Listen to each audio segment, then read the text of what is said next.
Students, आप पढ़ रहे हैं क्लास 12th बायोलॉजी। चैप्टर है आपका 13 बायोडाइवर्सिटी एंड कंजर्वेशन के बारे में। ठीक है, तो आज हम लोग इस चैप्टर के इंट्रोडक्शन की बात करेंगे, बायोडाइवर्सिटी एंड कंजर्वेशन। तो आइए स्टार्ट करते हैं। सबसे पहले समझते हैं बायोडाइवर्सिटी होता क्या है इसके बारे में। If an alien from a distant galaxy were to visit our planet Earth, the first thing that would amaze and baffle him would most probably be the enormous diversity of life that he would encounter. Okay, if an alien from distant galaxy were visit to our planet Earth, ठीक है, तो यदि दूर स्थित किसी Galaxy से कोई alien आए हमारे प्लानेट पृथ्वी पर, ठीक है, और भ्रमण करे, वह घूमे। यदि दूर स्थित आकाशगंगा से गैलेक्सी से कोई अन्य ग्रही दैट इज एलियन आया हुआ हमारे अर्थ पे, ठीक है, हमारे प्लानेट अर्थ पे भ्रमण करे, विजिट करे, The first thing that would amaze and baffle him, तो पहली चीज शायद यही होगी जो उसको आश्चर्य करेगी, would most probably be enormous diversity of life that he would encounter, वह शायद हमारे जीवन की अति विशाल विविधता होगी। ठीक है, enormous diversity of life that would encounter, वह जीवन की जो डाइवर्सिटी देखेगा, अलग अलग लाइफ को देखेगा, उनमें डाइवर्सिटी देखेगा, विभिन्नता देखेगा, उससे वह अचंभित होगा। ठीक, तो if an alien from a distant galaxy were to visit our planet Earth, the first thing that would amaze and baffle him would most probably with the enormous diversity of life that he would encounter. तो यदि दूर स्थित Galaxy से कोई alien आया हुआ हमारे planet earth पर भ्रमण करे, तब सबसे पहले जो बात उसको अचंभित करेगी वह शायद हमारे जीवन की अति विशाल विविधता होगी। Even from humans, the rich variety of living organisms with which they share this planet never ceases to astonish and fascinate us. ठीक है, हम मानव के लिए भी, इवन फॉर ह्यूमन्स, हम मानव के लिए भी the reach of variety of living organism with which they share this planet, हम मानव के लिए भी इस प्लानेट पर स्थित उपस्थित जो लिविंग्स, जीवित विभिन्न स्पीसीज हैं जिनके साथ हम रहते हैं, हमें आश्चर्यचकित किए बिना नहीं छोड़ती। Ceases to astonish and fascinate us, वह हमें भी अचंभित किए हुए नहीं छोड़ती। तो आप देख रहे हैं कि जो दूर प्लैनेट से, दूसरे गैलेक्सी से जो एलियंस आया है वह तो अचंभित होगा ही, यहाँ तक कि हम भी इस अर्थ पे रह रहे हैं, हम भी डिफरेंट वैरायटी के स्पीसीज जिनके साथ हम रह रहे हैं वे हमें भी आश्चर्यचकित किए बिना नहीं छोड़ती हैं। The common man would find it hard to believe that there are more than 20,000 species of ants. एक कॉमन मैन को, एक सामान्य मनुष्य को मुश्किल से विश्वास होगा कि हमारी पृथ्वी पर 20,000 चींटियों की जातियां हैं। The common man would find it hard to believe that there are more than 20,000 species of ants, 3 lakh species of beetles, 28,000 species of fishes and nearly 20,000 species of orchids. तो एक कॉमन मैन, एक कॉमन मैन को मुश्किल से विश्वास होगा कि हमारी पृथ्वी पर 20,000 चींटियों की जातियां हैं, 3 लाख विटल्स हैं, 28,000 मछलियों की जातियां हैं, 20,000 से अधिक ऑर्किड्स की जातियां हैं। तो एक कॉमन मैन को यह विश्वास करना कठिन होगा। The common man would find it hard to believe that there are more than 20,000 species of ant, 3 lakh species of beetles, 20,000 species of fishes and nearly 20,000 species of orchids. Okay students, आप पढ़ रहे हैं chapter 12th 13th biodiversity and conservation के बारे में। ठीक है, तो इस चैप्टर के इंट्रोडक्शन की बात हो रही है। इसमें आपने देखा कि अगर कोई एलियंस जो कि दूसरे गैलेक्सी से आए तो उसे अर्थ पे जो सबसे ज़्यादा अचंभित करने वाली चीज़ होंगी वह होगी डिफरेंट वैरायटी के स्पीसीज, डाइवर्सिटी ऑफ स्पीसीज। यहाँ तक कि जो अर्थ पे मनुष्य रह रहे हैं वे खुद अचंभित होते हैं यहाँ पर डिफरेंट टाइप के स्पीसीज को लेकर।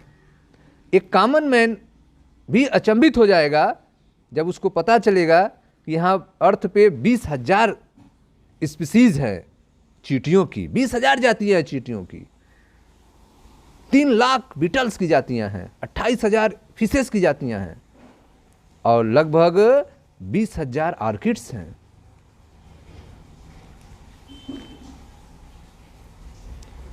Ecologists and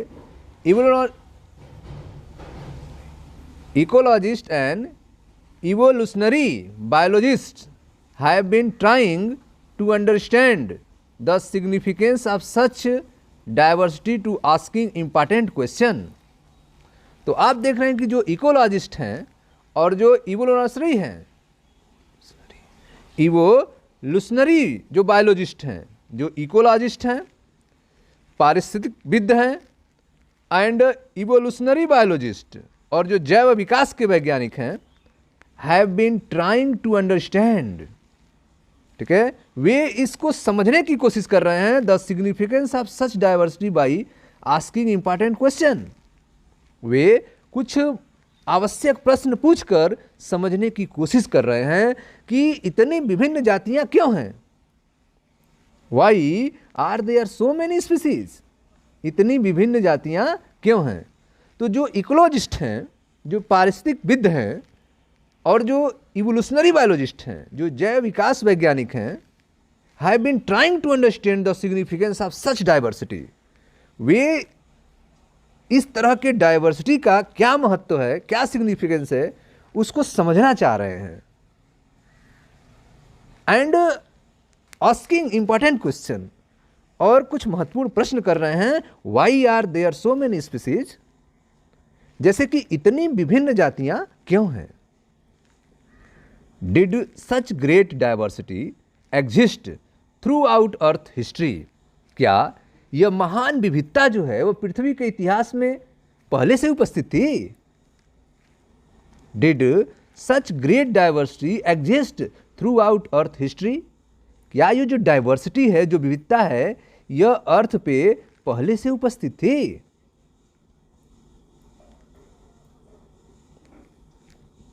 एक क्वेश्चन है इकोलॉजिस्ट और इवोल्यूशनरी बायोलॉजिस्ट के। How did this diversification come about, how did this diversification come about, ये सब विचित्रताएं, विभिन्नताएं कहां से आई हैं। How did this diversification come about, ये विभिन्नताएं जो हैं यह कहां से आई हैं। How and why is this diversity important to the biosphere, how and why is this diversity important to the biosphere. जीव मंडल में बायोस्फीयर के लिए ये जो डाइवर्सिटी है, विविधता है, वह क्यों और कैसे महत्वपूर्ण है? How and why is this diversity important to the biosphere? जीवमंडल के लिए यह विविधता क्यों और कैसे महत्वपूर्ण है? Would it function any differently if the diversity was much less? यदि यह विविधता कम होती तो क्या जीवमंडल का कार्य अलग होता? Would it function any differently if the diversity was much less? यदि यह विविधता, यह डाइवर्सिटी कम होती तो क्या जीवमंडल का कार्य अलग होता? How do humans benefit from the diversity of life? मानव जीवन इस विविधता से किस प्रकार लाभान्वित है? मानव जीवन इस विविधता से किस प्रकार लाभान्वित है? ठीक है स्टूडेंट्स, तो ये सारे क्वेश्चंस हैं जो एक इकोलॉजिस्ट और बायोलॉजिस्ट, जो कि आपका इवोल्यूशनरी बायोलॉजिस्ट है, उनके मन में यह सारे प्रश्न आते हैं। अब इन प्रश्नों के आंसर्स जो है हम इस चैप्टर्स में जानने की कोशिश करेंगे। तो ये स्टूडेंट्स आपके इंट्रोडक्शन थे चैप्टर 13 के, बायोडाइवर्सिटी एंड कंजर्वेशन के। मिलते हैं नेक्स्ट वीडियो में, जहां पर हम स्टार्ट करेंगे इसकी पहली टॉपिक बायोडाइवर्सिटी। हेलो स्टूडेंट्स, आप पढ़ रहे हैं क्लास 12 बायोलॉजी, चैप्टर आपका चल रहा है 13। आज हम लोग बात करेंगे चैप्टर 13 की पहली हेडिंग बायोडाइवर्सिटी के बारे में। बायोडाइवर्सिटी क्या होती है, जैव विविधता क्या होती है, इसको हम लोग स्टडी करेंगे। तो आइए स्टार्ट करते हैं बायोडाइवर्सिटी के बारे में। इस चैप्टर का इंट्रोडक्शंस जो था वो हमने पार्ट 1 में कंप्लीट कर दिया है। तो अब हम लोग बायोडाइवर्सिटी के बारे में समझते हैं। आइए स्टार्ट करते हैं। In our biosphere immense diversity exists not only at the species level but at all level of biological organization, ranging from macromolecules within cell to biomass. In our biosphere immense diversity, हमारे biosphere में बहुत विविधताएं मिलती हैं। In our biosphere, immense diversity are heterogeneity. हमारे biosphere में बहुत विभिन्नताएं मिलती हैं, हेट्रोजेनिटी मिलती हैं। और यह जो विभिन्नताएं हैं, exist not only the species level, यह केवल स्पीसीज लेवल तक ही नहीं मिलती हैं, लेकिन but at all level of biological organization, यह बायोलॉजिकल ऑर्गेनाइजेशन के हर लेवल पर मिलती हैं। Ranging from micromolecules within cell to biomass, यहाँ तक कि इसकी रेंजिंग जो है माइक्रोमॉलिक्यूल्स तक है, सेल्स के अंदर है। तो यह विभिन्नता माइक्रोमॉलिक्यूल्स के रूप में, जो कि सेल के अंदर से स्टार्ट है, ठीक है, वह स्पेसिफिक लेवल से लेकर सारे स्पीसीज में पाई जाती हैं। In our biosphere, immense diversity or heterogeneity exists not only the species level but at all level of biological organization, ranging from macromolecules within cell to biomass. हमारे जैव मंडल में न केवल जातीय स्तर पर बल्कि जैविक संगठन के सभी स्तर पर, कोशिकाओं के बृहत अणु से लेकर जीवों तक बहुत विविधता मिलती हैं। Biodiversity is the term popularised by the socio biologist Edward Wilson. Biodiversity is the term popularised by the socio biologist Edward Wilson. तो आप देख रहे हैं कि बायोडाइवर्सिटी जो शब्द है वह एक सामाजिक जीव वैज्ञानिक सोशियो बायोलॉजिस्ट एडवर्ड विल्सन द्वारा to describe the combined diversity, to describe the combined diversity at all the levels of biological organization. तो बायोडाइवर्सिटी शब्द जो है वह सोशियोलॉजिकल ठीक है साइंटिस्ट एडवर्ड विल्सन द्वारा बायोलॉजिकल ऑर्गेनाइजेशन के लेवल्स पे उपस्थित डाइवर्सिटी को बताने के लिए प्रचलित किया गया था, बताया गया था। ठीक है, तो biological organisation all the levels combined diversity को डिस्क्राइब करने के लिए सोशियो बायोलॉजिस्ट एडवर्ड विल्सन के द्वारा बायोडाइवर्सिटी टर्म को पॉपुलराइज किया गया था, प्रचारित किया गया था। ठीक है, तो आप देख रहे हैं कि जैव विविधता शब्द सामाजिक जीव वैज्ञानिक एडवर्ड विल्सन द्वारा जैविक संगठन के प्रत्येक स्तर पर उपस्थित विविधता को दर्शाने के लिए प्रचलित किया गया है। बायोडाइवर्सिटी, ठीक है, biodiversity is the term popularised by the socio biologist Edward Wilson. Biodiversity is the term popularized by the sociobiologist Edward Wilson to describe combined diversity at all the level of biological organization. Okay, the most important them are, इसमें से जो अति महत्वपूर्ण हैं वह निम्न हैं। Biodiversity में जो मेन हैं, जो अति महत्वपूर्ण हैं, वे हैं, नंबर 1 है आपका जेनेटिक डाइवर्सिटी। जेनेटिक डाइवर्सिटी पहला है आपका जेनेटिक डाइवर्सिटी। सेकेंड है आपका species diversity, species diversity, species diversity. Third है आपका इकोलॉजिकल डाइवर्सिटी, इकोलॉजिकल डाइवर्सिटी। ये आपके मेन डाइवर्सिटीज हैं। तो आइए एक एक स्टडी करते हैं। नंबर 1 है आपका genetic diversity. A single species might show high diversity at the genetic level over its distributional range. ठीक है, a single species might show high diversity at the genetic level over its distributional range. एक single species जो है वह genetic level पर अपने वितरण क्षेत्र में बहुत विविधता दर्शा सकती हैं। A single species might show high diversity at the genetic level over its distributional range. वह अपने वितरण क्षेत्र में एक सिंगल स्पीसीज जो है जेनेटिक लेवल पे बहुत विविधता को दर्शा सकती है। एक जाति अनुवांशिक स्तर पर अपने वितरण क्षेत्र में बहुत विविधता दर्शा सकती है, डाइवर्सिटी दिखा सकती है।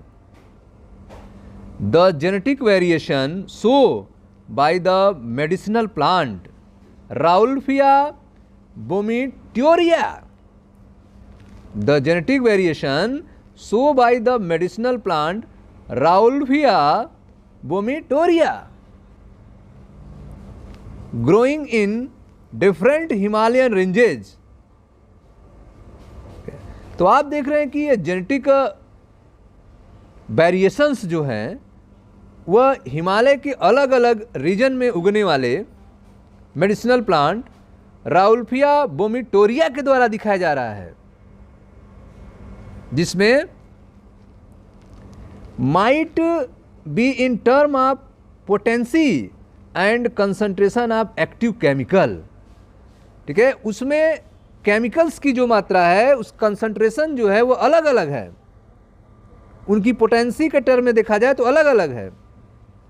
Might be in term of potency and concentration of active chemical. Active chemical क्या होता है उसमें? रेसरपिन। वुल्फिया में, राउल्फिया वोमिटोरिया में एक्टिव केमिकल क्या है? रेसरपिन। इस रेसरपिन का कंसंट्रेशन पोटेंसी हिमालयन के डिफरेंट रीजन में पाए जाने वाले इस प्लांट में अलग अलग होती है। That the plant produces. ठीक ठीक है। तो आप देख रहे हैं कि एक जाति के अनुवांशिक स्तर पर अपने वितरण क्षेत्र में बहुत विविधता दर्शा सकती है। एक जाति जो है, एक सिंगल स्पीसीज जो है, वह फैली हुई है जगह जगह पे, तो वह भी जेनेटिक बायोडायवर्सिटी को दिखा सकती है। अभी आपने देखा एग्जाम्पल, हिमालय के विभिन्न श्रेणियों में उगने वाला औषधि पादप राउल्फिया वोमिटोरिया की आनुवांशिक विविधता उसके द्वारा उत्पन्न सक्रिय रसायन रेसरपिन की क्षमता तथा सांद्रता से संबंधित हो सकती है। ठीक है, रेसरपिन का अमाउंट जो है, कंसंट्रेशन जो है, वो अलग अलग हैं, अलग अलग रीजन में पाए जाने वाले राउल्फिया वोमिटोरिया में, जो कि एक ही स्पीसीज है। India has more than 50,000 genetically different strains of rice. तो आप देख रहे हैं कि इंडिया में 50,000 genetically different strain of rice. Bharat में 50,000 से अधिक आनुवांशिक रूप से भिन्न धान हैं एंड 1000 वेराइटी ऑफ मैंगो, और आप देख रहे हैं कि 1000 वेराइटीज के आम हैं। भारत में 50,000 से अधिक आनुवांशिक रूप से भिन्न धान की तथा 1000 से अधिक आम की जातियां हैं। तो आप पढ़ रहे हैं जेनेटिक डाइवर्सिटी के बारे में। आपने देखा एक सिंगल स्पीसीज भी हाई डाइवर्सिटी जेनेटिक लेवल पे शो करती है। वह अपने अलग अलग डिस्ट्रीब्यूशन रेंज में, अलग अलग डिस्ट्रीब्यूशन रेंज में एक सिंगल स्पीसीज जो है हाई डाइवर्सिटी शो करती है। जैसे आपने देखा हिमालयन रेंज में पाए जाने वाला राउल्फिया वोमिटोरिया जो है, जिसके अंदर एक एक्टिव केमिकल पाया जाता है रेसरपिन, इसका कंसंट्रेशन और पोटेंसी अलग अलग रेंज में पाए जाने वाले में अलग अलग होती है। इस तरह से इंडिया में 50,000 जेनेटिकली डिफरेंट स्ट्रेन के राइस हैं, 1000 वैरायटी के मैंगोस हैं। ये थे आपके जेनेटिक डाइवर्सिटी के बारे में। सेकेंड आप देखते हैं specific diversity, species diversity. The diversity eight species level, ठीक है, हम लोग स्पीसीज लेवल पे डाइवर्सिटी की बात करें। For example, the Western Ghat have a greater amphibian species diversity than Eastern Ghat. तो आप देख रहे हैं जो वेस्टर्न घाट पे एम्फीबियंस के स्पीसीज पाए जाते हैं, उनमें ईस्टर्न घाट के पाए जाने वाले स्पीसीज से अलग डाइवर्सिटी दिखती है, अलग विभिन्नताएं दिखती हैं। ठीक है स्टूडेंट्स, तो आप देख रहे हैं कि the diversity eight species level, ठीक है, विभिन्नता जातीय स्तर पर है। अभी आपने देखा था ऊपर जेनेटिक लेवल पे, अब आप जातीय स्तर पर बात कर रहे हैं। For example, the Western Ghat have a greater amphibian species diversity than the Eastern Ghat. ठीक है, वेस्टर्न घाट के जो एम्फीबियन की जातियां हैं, उनकी जो विभिन्नता है, जो डाइवर्सिटी है, वह वेस्टर्न घाट से अधिक है। ठीक है, the Western Ghat have a greater amphibian species diversity than the Eastern Ghat.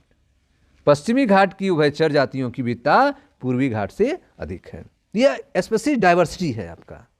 Next है आपका ecological diversity. At the ecosystem level, अगर इकोसिस्टम लेवल पे बात की जाए, एट द इकोसिस्टम लेवल,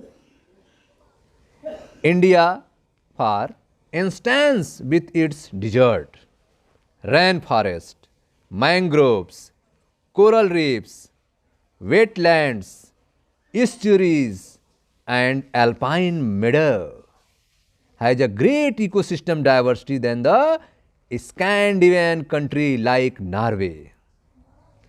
तो आप देख रहे हैं कि अगर हम इकोसिस्टम लेवल पे बात करें तो इकोलॉजिकल डाइवर्सिटी देखने को मिलेगी। ठीक है, अगर इंडिया की बात करें, यह विविधता इकोलॉजिकल लेवल पे, जैसे कि भारत के रेगिस्तान, वर्षावन, mangrove, coral reef, wetland, estuaries, alpine की पारितंत्र जो हैं, वह विभिन्न पारितंत्र की जो विविधता है वह स्कैंडिनेवियाई देश नॉर्वे से अधिक है। स्कैंडिनेवियन कंट्री जो नॉर्वे है उससे अधिक है इंडिया में। At the ecosystem level, India for instance with the desert, rain forest, mangroves, coral reef, wetlands, estuaries and alpine midways has greater ecosystem diversity। India में इकोसिस्टम लेवल पे greater diversity पाई जाती है, किसकी तुलना में? Than Scandinavian country like Norway. ठीक है, स्कैंडिनेवियन कंट्री नॉर्वे की तुलना में इंडिया में इकोसिस्टम लेवल पे ज्यादा डाइवर्सिटी दिख रही है। It has taken millions of year of evolution. प्रकृति में यह समृद्धि जो है, जो जैव विविधता है, को एकत्र होने में लाखों वर्ष लगे हैं। It has taken millions of year of evolution to accumulate this rich diversity in nature. It has taken millions of year of evolution to accumulate this rich diversity in nature. Nature में इस diversity को accumulate करने में, प्राप्त करने में आप देख रहे हैं कि मिलियंस ऑफ ईयर लगे हैं। ये तुरंत नहीं तैयार हुआ है। प्रकृति में इस समृद्धि, यह समृद्धि जो है, जैव विविधता को एकत्र होने में विकास के लाखों वर्ष लगे हैं। But we could loss all that wealth in less than 2 century. लेकिन हम लोग इसको 2 सेंचुरी से कम टाइम में समाप्त कर रहे हैं। जातीय क्षति यदि इसी दर से जारी रही, तब हम इस संपदा को 2 शताब्दी से ही कम समय में खो सकते हैं। If the present rate of species losses centuries continue. देखें ध्यान से, it has taken millions of years of evolution to accumulate this rich diversity in nature। प्रकृति की यह जो समृद्धि है जैव विविधता को एकत्र होने में विकास के लाखों वर्ष लगे हैं। But we could loss all the wealth in less than 2 century if present rate of species loss continue. लेकिन जाति क्षति यदि इसी दर से जारी रही, तब हम इस संपदा को 2 शताब्दी से भी कम समय में खो सकते हैं, समाप्त कर सकते हैं। Biodiversity and its conservation are now vital environment issue of international concern as more and more people around the world begin to realize the critical importance of biodiversity for our survival and well-being of this planet। ठीक है, तो biodiversity and its conservational are now vital environment issue. Biodiversity और इसके जो conservations हैं, यह एक अंतर्राष्ट्रीय पर्यावरणीय मुद्दा बना हुआ है, इंटरनेशनल कंसर्न है। As more and more people around the world began to realize, पूरे वर्ल्ड के अधिक से अधिक लोग जो है अब यह महसूस करने लगे हैं the critical importance of biodiversity. Biodiversity का महत्व कितना अधिक है फॉर आवर सर्वाइवल, हमारे जिंदा रहने के लिए, and well being of this planet, और इस प्लानेट को भी सही से चलने के लिए। प्रकृति की समृद्धि, प्रकृति की समृद्ध जैव विविधता को एकत्र होने में विकास के लाखों वर्ष लगे, लेकिन जातीय क्षति जो है यदि इसी दर से जारी रही, तब हम इस संपदा को 2 शताब्दी से भी कम समय में खो सकते हैं। आजकल संसार के अधिकतर लोगों के लिए इस ग्रह पर हमारे जीवन तथा रख रखाव के लिए जैव विविधता और इसका संरक्षण एक अति आवश्यक और महत्वपूर्ण अंतर्राष्ट्रीय पर्यावरणीय मुद्दा बना हुआ है। Biodiversity, its conservation are now vital environment issue of international concern as more and more people around the world begin to realize the critical importance of biodiversity of our survival and well-being of this planet। Okay students, मिलते हैं next video में जहाँ पर चर्चा की जाएगी how many species are there on earth and how many in India। Thank you. Students, आप पढ़ रहे हैं क्लास 12th बायोलॉजी, चैप्टर आपका चल रहा है 13 बायोडाइवर्सिटी एंड कंजर्वेशन के बारे में। हम लोग इसकी पहली हेडिंग पढ़ रहे हैं बायोडाइवर्सिटी के बारे में। तो आज हम लोग इस हेडिंग की एक पहली टॉपिक को स्टार्ट कर रहे हैं। देखें ध्यान से, how many species are there on earth. ठीक है, अर्थ पर स्पीसीज की कितनी संख्या है, and how many in India, और इंडिया में इनकी कितनी संख्या है। ठीक है, how many species are there on earth and how many in India, पृथ्वी पर तथा भारत में कितनी स्पीसीज हैं, कितनी संख्या है इनकी। Since there are publish record of all the species discovered and name, we know how many species in all have been recorded so far, but it is not easy to answer the question of how many species there are earth. ठीक है, तो since there are published record of all species discovered and named, अब तक discover की गई और name रखे गए स्पीसीज के जो रिकॉर्ड हैं, जिनको पब्लिश किया गया है, उनके आधार पे, ठीक है, we know how many species in all have been record so far, अब तक कितनी जातियां अंकित की गई हैं हम जानते हैं।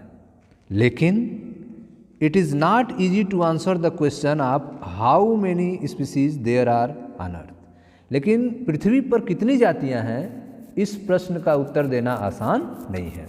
ठीक है, तो अब तक खोजी गई तथा नामित जो डिस्कवर की गई हैं और जिनका नेम रखा गया है, डिस्कवर्ड एंड नेम्ड, अब तक खोजी गई तथा नामित स्पीसीज के प्रकाशित साक्ष्यों और तथ्यों से हम जानते हैं कि आज तक कितनी जातियां अंकित की गई हैं, लेकिन पृथ्वी पर कितनी जातियां हैं, इस प्रश्न का उत्तर देना आसान नहीं है। Since there are publish record of all the species discovered and name, ठीक है, पब्लिश में रिकॉर्ड की गई जितने भी स्पीसीज हैं और उनके नेम हैं, उनके बारे में हम जानते हैं। We know how many species in all have been recorded so far, हम यह भी जानते हैं कि कितने स्पीसीज को अभी तक रिकॉर्ड किया गया है। But it is not easy to answer the question of how many species there are on earth.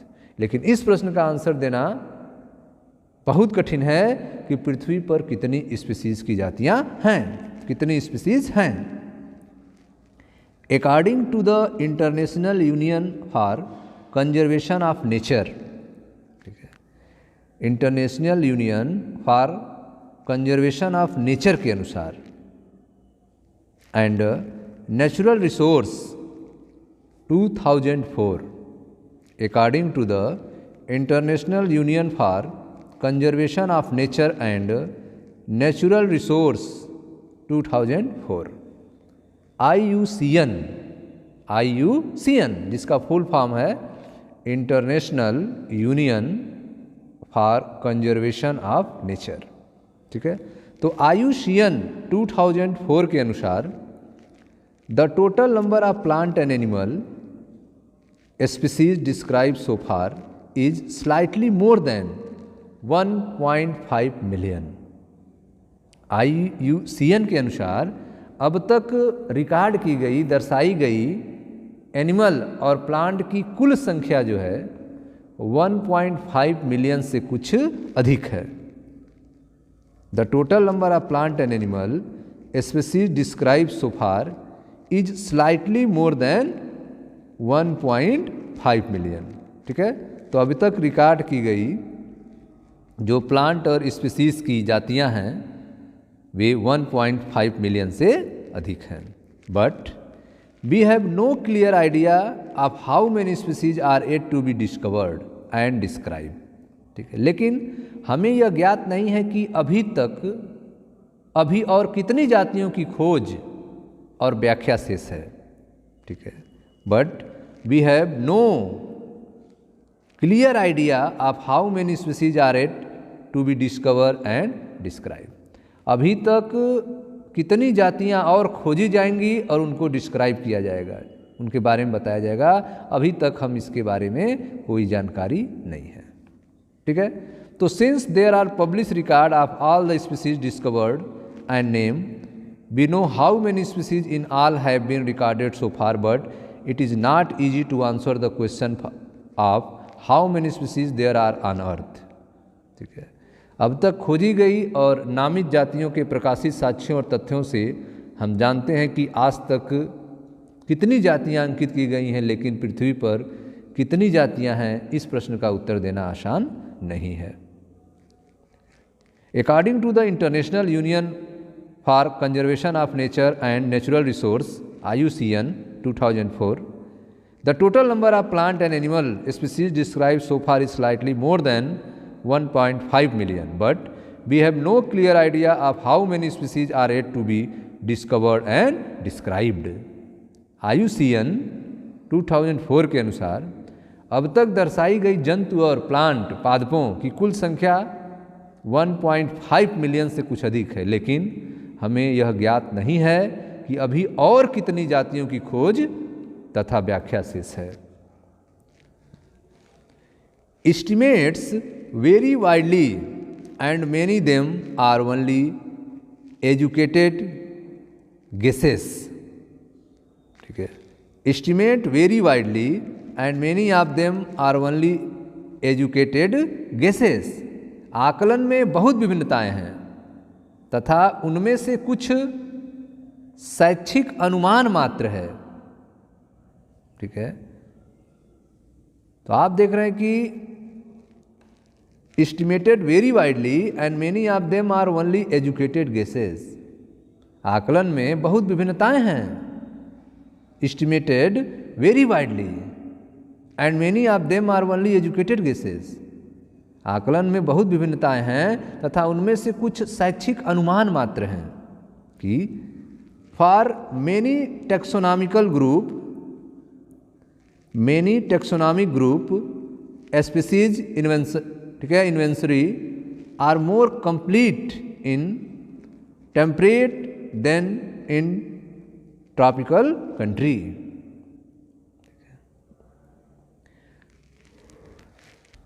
For many taxonomical groups, तो टेक्सोनॉमिकल ग्रुप्स की जातियों की खोज, ठीक है, for many taxonomical group species inventory, taxonomical group के species की खोज are more complete in temperate than in tropical countries. ठीक है, ट्रॉपिकल कंट्री की अपेक्षा टेम्परेट कंट्री में अधिक पूर्ण है। ट्रॉपिकल कंट्री की अपेक्षा टेम्परेट कंट्री में अधिक पूर्ण है। For many taxonomical group species inventory are more complete in temperate than in tropical country. Tropical country की तुलना में टेम्परेट कंट्री के मेनी स्पीसीज टेक्सोनॉमिकल ग्रुप की खोज अधिक पूर्ण है। आकलन में बहुत विभिन्नताएं हैं तथा उनमें से कुछ शैक्षिक अनुमान मात्र हैं कि वर्गीय समूह की जातियों की खोज ट्रॉपिकल देशों की अपेक्षा टेम्परेट देशों में अधिक पूर्ण है। Considering that an overwhelmingly large proportion of the species waiting to be discovered are in tropics.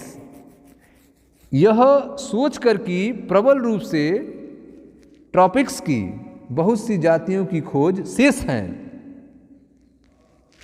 Considering that an overwhelmingly large proportions of the species waiting to be discovered are in tropics, यह सोचकर कि प्रबल रूप से जो उष्णकटिबंध हैं, tropics हैं, कि बहुत सी जातियों की खोज शेष हैं अभी।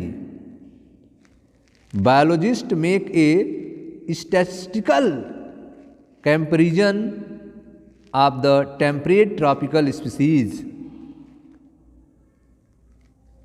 Biologists make a statistical comparison of the temperate tropical species richness of an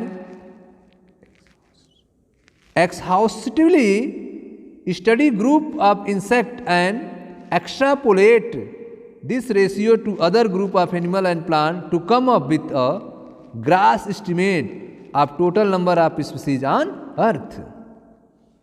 Biologists make a statistical comparison of the temperate tropical species. Scientist ने गहन रूप से अध्ययन किए गए कीटों के समूह की उष्णकटिबंध और शीतोष्ण जातियों की सांख्यिकी तुलना करके उनके परिणामों के अनुपात को जंतु और पादपों में अनुमानित कर पृथ्वी की कुल जातियों का आकलन किया है। तो biologist make a statistical comparison of the temperate tropic species richness of an exhaustively study group of insect and extrapolate this ratio to other group of animal and plant to come up with gross estimate of the total number of species on earth. तो आप देख रहे हैं कि scientist ने गहन रूप से अध्ययन किया है कीटों के जो समूह हैं, इंसेक्ट के जो ग्रुप्स हैं, जो कि टेम्परेट और ट्रॉपिकल स्पीसीज हैं, कीटों के समूह की उष्णकटिबंधीय और शीतोष्ण जातियों की स्टैटिस्टिकल सांख्यिकी तुलना करके उनके रिजल्ट के रेशियो को एनिमल और प्लांट के में अनुमानित करके पृथ्वी की कुल जातियों का आकलन किया। ठीक है, तो आप देख रहे हैं कि यहाँ पे एक स्टैटिस्टिकल कंपैरिजन किया जा रहा है टेम्परेट ट्रॉपिकल स्पीसीज की, इंसेक्ट की, एनिमल प्लांट की, उनका कंपैरिजन करके एक ग्रास एस्टिमेट तैयार किया जा रहा है। ठीक है, एक आकलन तैयार किया जा रहा है जिससे कि total number of species of earth पता चल सके, total number of species on earth की जानकारी हो सके। तो वैज्ञानिकों ने गहन रूप से अध्ययन किए गए कीटों के समूह की ट्रॉपिकल टेम्परेट की स्टैटिस्टिकल तुलना कर उनके रिजल्ट के अनुपात को एनिमल और प्लांट में अनुमानित कर पृथ्वी की कुल जातियों का आकलन किया। Some extreme estimates range from 20 to 50 million. कुछ जो एक्सट्रीम एस्टिमेट्स हैं, कुछ चरम आकलन की रेंज अगर देखा जाए तो 20 से 25 मिलियन है। Some extreme estimates range from 20 to 50 million. इनका जो अंदाजा है, मैक्सिमम आकलन जो है वह 20 से 25 मिलियन है। But more conservative and scientifically sound estimate made by Robert Moye places the global species diversity at about 7 million। लेकिन रॉबर्ट मोए द्वारा किए गए एक अधिक संतुलित और वैज्ञानिक रूप से शुद्ध आकलन वैश्विक जाति विविधता को लगभग 70 लाख तक मानता है, 7 मिलियन तक मानता है। But more conservative and scientifically sound estimate made by Robert Moye places the global species diversity about 7 million। तो रॉबर्ट मोए ने जो अपना तरीका अपनाया था उससे जो नंबर्स हैं स्पीसीज की डाइवर्सिटी की वो 7 मिलियन है।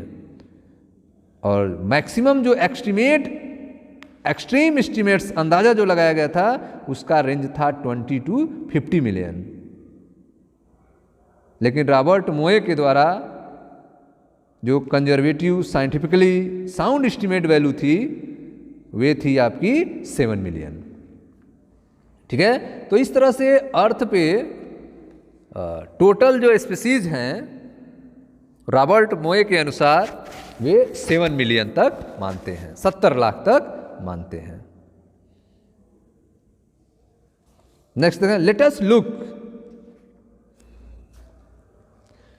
अस look at some interesting aspect about earth diversity based on the currently available species inventories.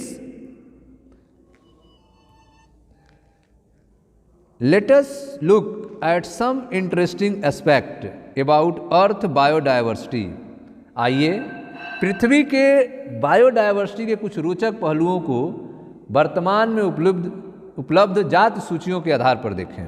Let us look at some interesting aspect about Earth biodiversity based on the currently available species inventories। जो currently available species inventories हैं उनके आधार पर आइए biodiversity जो कि अर्थ पे है उनके बारे में विचार करते हैं। Let us look at some interesting aspect about earth's biodiversity based on the currently available species inventories. आइए पृथ्वी की जैव विविधता के कुछ रोचक पहलुओं को वर्तमान में उपलब्ध जातीय सूचियों के आधार पर देखें। More than 17% of all the species recorded are animal. ठीक है, जो रिकॉर्डेड हैं वो 70% से अधिक एनिमल्स हैं। More than 70% of all the species recorded are animal, while plants comprises no more than 25% of the total. जबकि प्लांट जो हैं वह 22% से अधिक नहीं हैं। सभी आकलित जो जातियों में 70% से अधिक जंतु हैं और पादपों की कुल मिलाकर 22% से अधिक उपस्थिति नहीं है। देखें ध्यान से, more than 70% of all the species recorded are animal, while plant में आपके including algae, fungi, bryophyte, gymnosperm, angiosperm,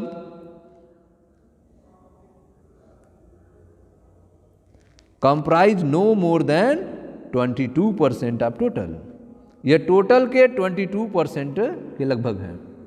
तो सभी आकलित जो जातियों में से 70% से अधिक जंतु हैं, जबकि शैवाल, कवक, ब्रायोफाइट, ठीक है, एंजियोस्पर्म, जिम्नोस्पर्म जैसे प्लांट को मिलाकर 22% से अधिक नहीं है, 22% से अधिक नहीं है। ठीक है, तो more than 7% of all species recorded are animal, while plant including algae, fungi, bryophyte, gymnosperm, angiosperm comprise no more than 22% of total. ठीक है, ये टोटल के 22% से अधिक नहीं है। Among animal insect are most species rich taxonomic group. Animals में भी जो इंसेक्ट हैं वह सबसे अधिक टेक्सोनॉमिकल ग्रुप हैं। Among animal insect are the most species rich taxonomic group making up more than 17% of total. तो आप देख रहे हैं इंसेक्ट जो है एनिमल्स में सबसे अधिक है और यह 70% है। Among animals insect are most species rich taxonomic group making up more than 70% of total. जंतुओं में कीट सबसे अधिक समृद्ध जातीय वर्ग समूह है जो संपूर्ण जातियों की 70% से अधिक है। That means out of every 10 animal on this planet 7 are insect. अर्थात अर्थ पे जो एनिमल्स हैं उनमें हर एक 10 एनिमल में से 7 इंसेक्ट हैं। ठीक है, out of every 10 animals on this planet 7 are insect. इस प्लानेट पे हर 10 एनिमल में से 7 इंसेक्ट हैं। Again, now do we explain this enormous diversification of insect. ठीक है, इसका अर्थ यह है कि इस ग्रह के में प्रत्येक 10 जंतुओं में 7 कीट हैं। पुनः कीटों की इस अत्यधिक विविधता को हम कैसे समझाएं? Again, how do we explain this enormous diversification of insect. कीटों की इस विविधता को हम कैसे एक्सप्लेन करें?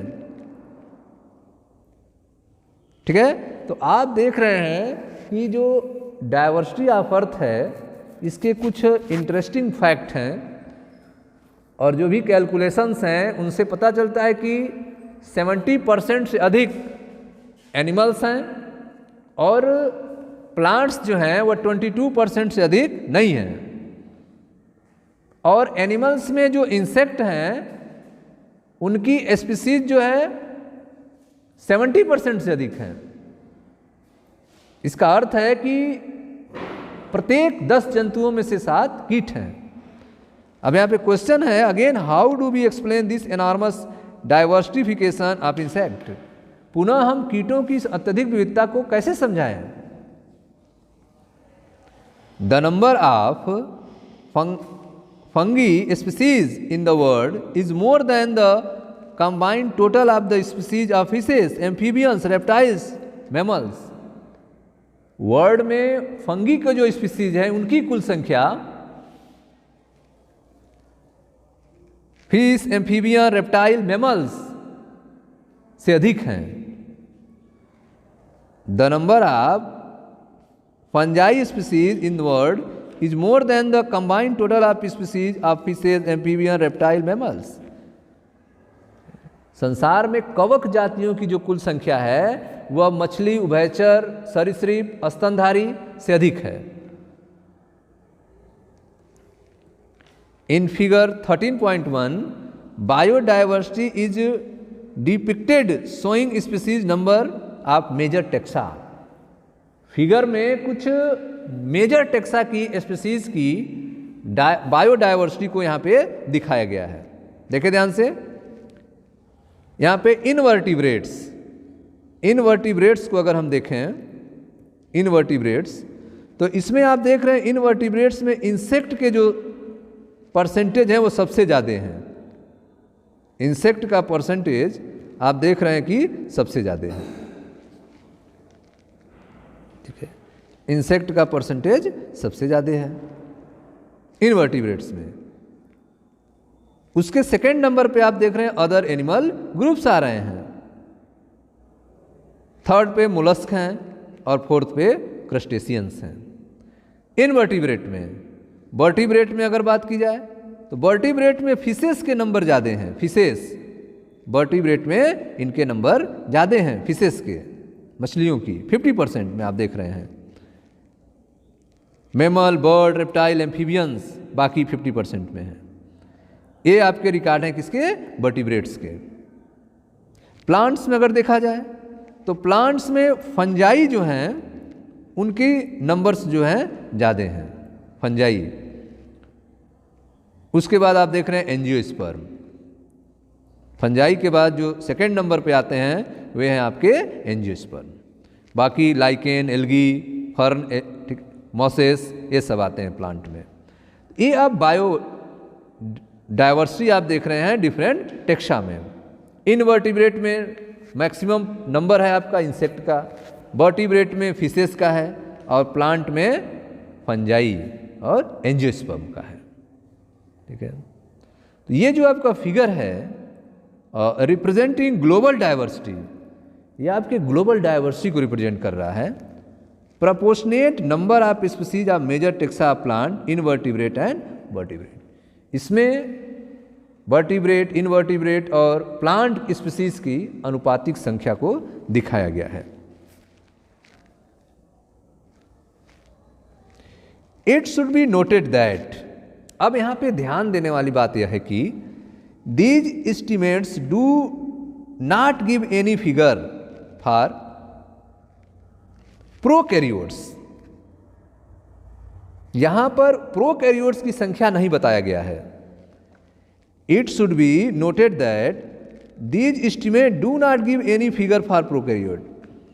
ये जो भी सूचनाएं अभी तक आपको दी गई, यहां पर प्रोकैरियोट्स के फिगर के बारे में कोई चर्चा नहीं की गई है। Biologist are not sure about how many prokaryotic species there might B.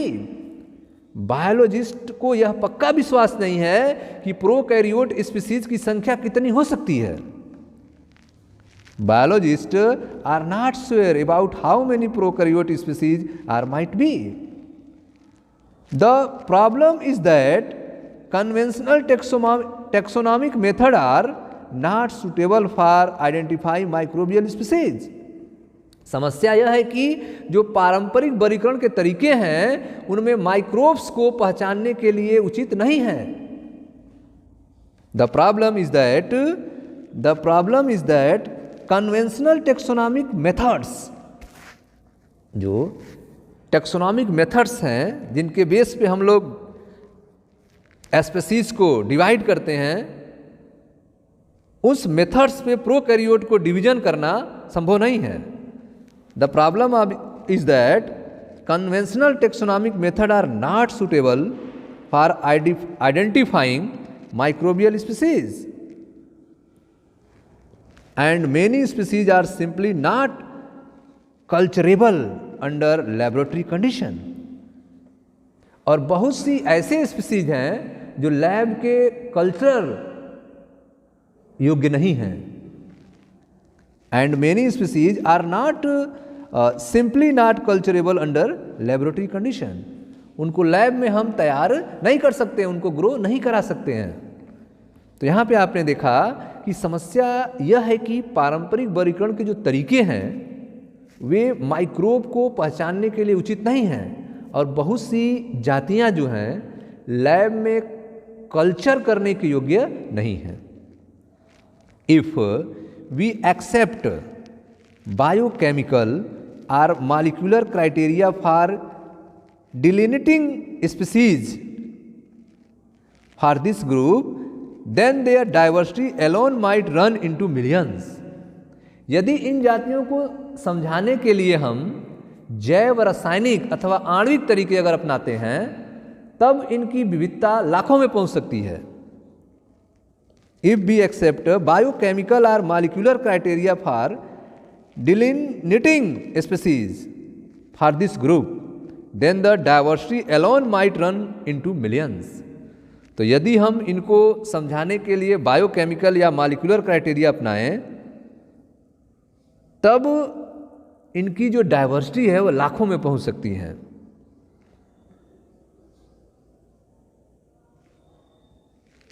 Although India has only 2.4% of world's land area, its share the global species diversity is an impressive 8.1%। यदि भारत की जो लैंड एरिया है वो विश्व का केवल 2.4% है, लेकिन इसकी जो वैश्विक जाति विविधता है वो 8.1% है। Although India has only 2.4% of world land area, India की अगर बात की जाए पूरे वर्ल्ड की लैंड एरिया इंडिया के पास कितनी है तो केवल 2.4% है। Its share of global species diversity, अगर ग्लोबल स्पीसीज डाइवर्सिटी में इसकी हिस्सेदारी कितनी है इंडिया की, इज एन इम्प्रेसिव 8.1%। तो वह जो डाइवर्सिटी है इंडिया की वह 8.1% है। तो आप देख रहे हैं इंडिया में पूरे वर्ल्ड की जो लैंड्स हैं वो केवल 2.4 हैं, लेकिन जो स्पीसीज की डाइवर्सिटी है वो 8.1 है। That is what make our country one of the 12 mega diversity country of the world.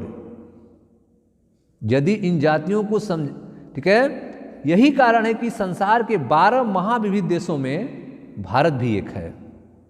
अगर 12 बायोडाइवर्सिटी कंट्री की बात की जाए तो उनमें इंडिया भी एक है।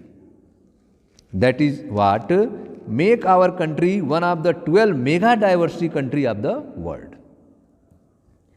Nearly 45,000 species of plant and twice as many of animal have been recorded from India. Bharat में लगभग 45,000 पादप जातियां तथा इससे दोगुना से अधिक जंतु जातियों को कैलकुलेट किया जा चुका है। Nearly 45,000 species of plant and twice as many of animal have been recorded from India. How many living species are actually there waiting to be discovered and named? वास्तव में अभी कई जीवित जातियों की खोज और उनका नाम दिया जाना शेष है। ठीक है, तो आप देख रहे हैं कि हाउ मेनी लिविंग स्पीसीज, अभी बहुत सारी लिविंग स्पीसीज हैं वास्तव में जिनको अभी डिस्कवर करना है और उनका नेम देना है। इफ वी एक्सेप्ट मोए ग्लोबल एस्टिमेट्स, यदि हम रॉबर्ट मोए के वैश्विक आकलन को स्वीकार करें, इफ वी एक्सेप्ट मोए global estimate, only 20% of the total species have been recorded so far. तब अभी तक केवल 22%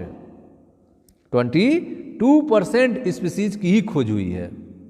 रॉबर्ट मोए ने जो अपना एक्सेप्ट आकलन दिया है, अगर उसकी बात माने तो अभी तक केवल टोटल स्पीसीज का 22% ही खोजा गया है। Only 22% of total species have been recorded so far.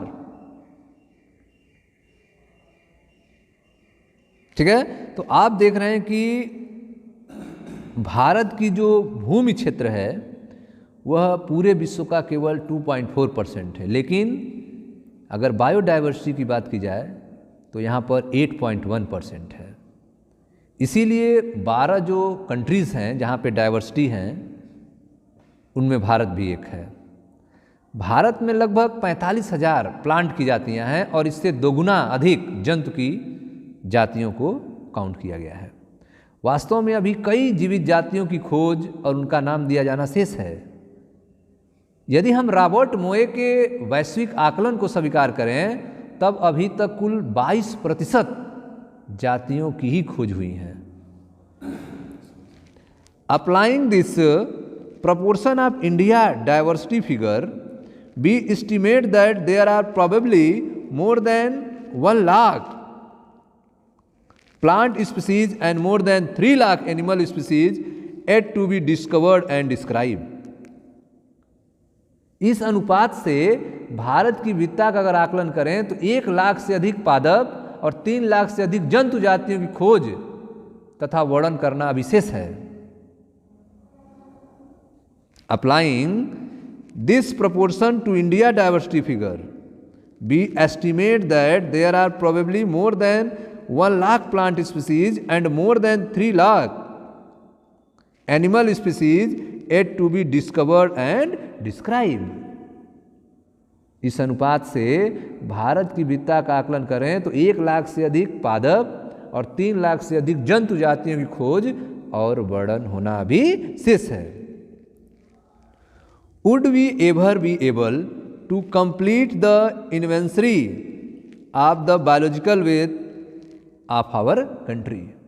क्या हम कभी अपने देश की संपूर्ण जैविक संपदा की खोज कर सकेंगे?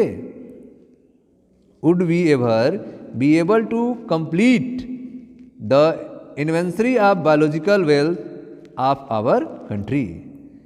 क्या हम अपने कंट्री के बायोलॉजिकल वेल्थ को, डिफरेंट स्पीसीज को खोज कर पाएंगे?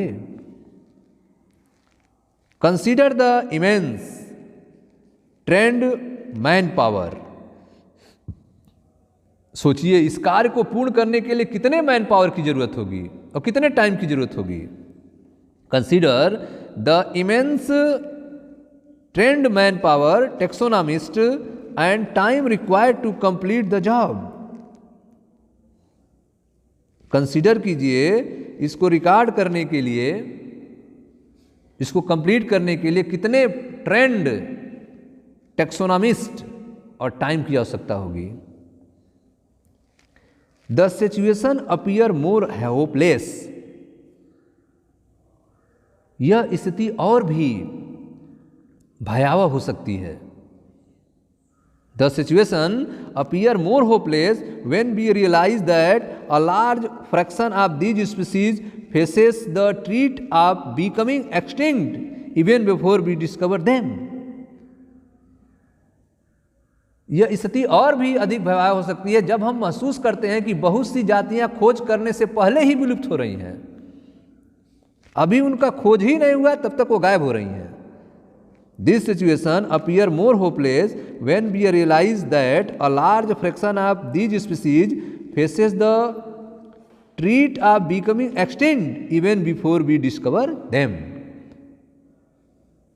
यह स्थिति और भी अधिक भयावह हो सकती है जब हम महसूस करते हैं कि बहुत सी जातियां खोज करने से पहले ही विलुप्त हो रही हैं। Nature's biological library is burning even before we catalog the titles of all book stock there। जो नेचर बायोलॉजिकल लाइब्रेरी हैं, प्रकृति की जैविक पुस्तकालय, और उसमें स्टोर बुक्स जो हैं उनको टाइटल करने से पहले, उनको कैटलॉग तैयार करने से पहले ही वे नष्ट हो रहे हैं। Nature biological library is burning even before we catalogue and title of all the book stock there. प्रकृति का जैविक पुस्तकालय, उसमें संग्रहित पुस्तकों के शीर्षकों के सूचीबद्ध करने से पहले ही विनष्ट हो रहा है। ओके स्टूडेंट्स, हम लोग बात कर रहे थे बायोडायवर्सिटी के बारे में। मिलते हैं नेक्स्ट वीडियो में जहाँ पे हम लोग पैटर्न ऑफ बायोडायवर्सिटी की बात करेंगे। Thank you.